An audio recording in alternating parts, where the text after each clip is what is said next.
Hi everybody, welcome back to my channel. My name's Rachel, this is Stitched Up. So happy Sunday everybody, I hope you are all well.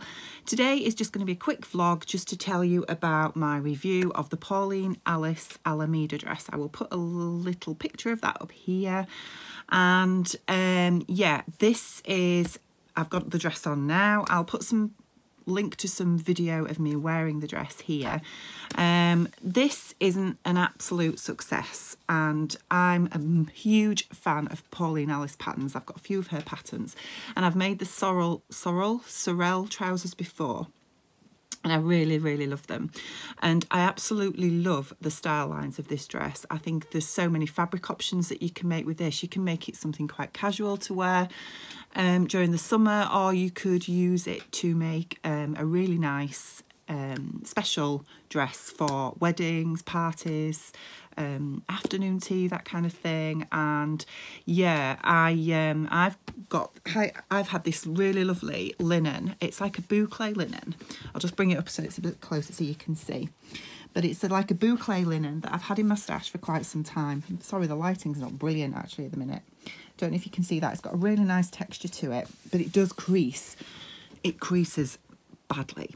So yeah, so I made this dress. I've made this dress before, and the alterations that I made to the pattern before, which was about 4 years ago when I last made it, were I think I lengthened the bodice by about a good 1.5 inches, and I found that that was just too much, and I had loads of extra fabric around the waist. So this time I've altered the pattern again, and I only made an adjustment of about 1 inch. But again, I do think that there's still a bit of extra fabric here.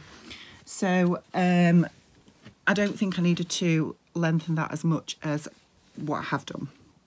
Now the dress itself is princess seamed bodice, and panel at the back, and then it's got a waistband which is attached to this really lovely skirt that has like a ruffle at the bottom. I'll just lift that up so you can see, but you'll probably see better pictures of it in the video.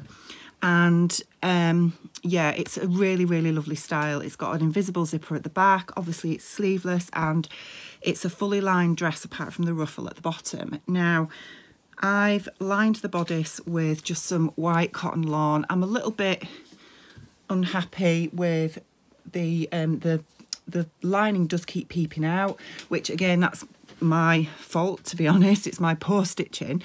I did understitch as much as I possibly could, but it's still peeping out at times. So I didn't have enough of the self fabric to do the lining, and I think that would be a better thing to do if you were going to make this dress, unless you could find a lining that colour wise matched.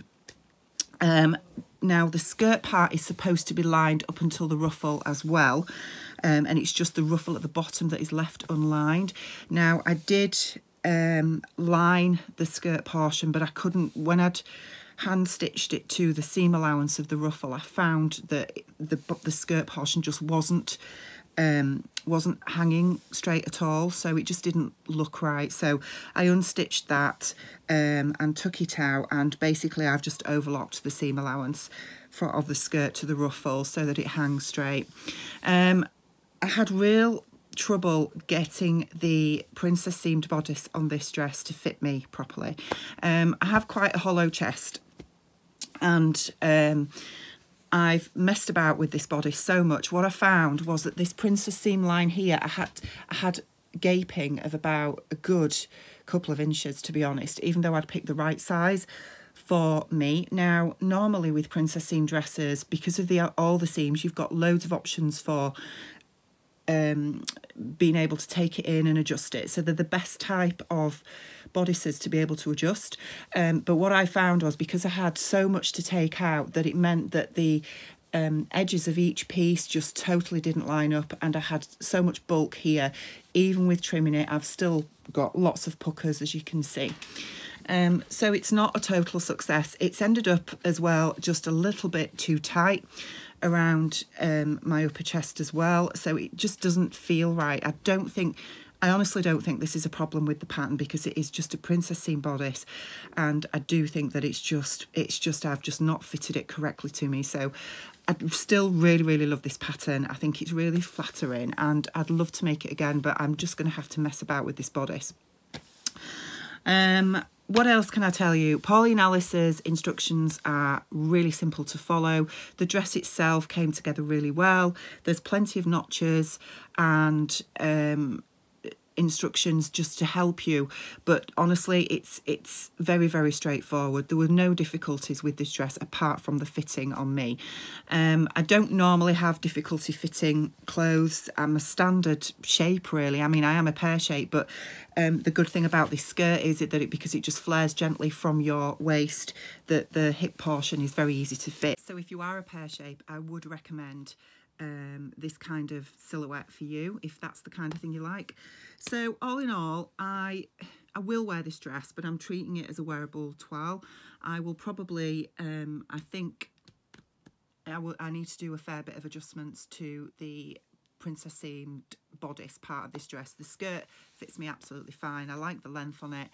And yeah, I would recommend this pattern, but as I say, for me, I just need to adjust this bodice for the future. So that's it from me today, guys. I hope you've enjoyed this review. If you have, please give it a thumbs up. If you haven't already, please subscribe. Thank you for joining me. Enjoy the rest of your weekend, and I will see you again very soon. Bye.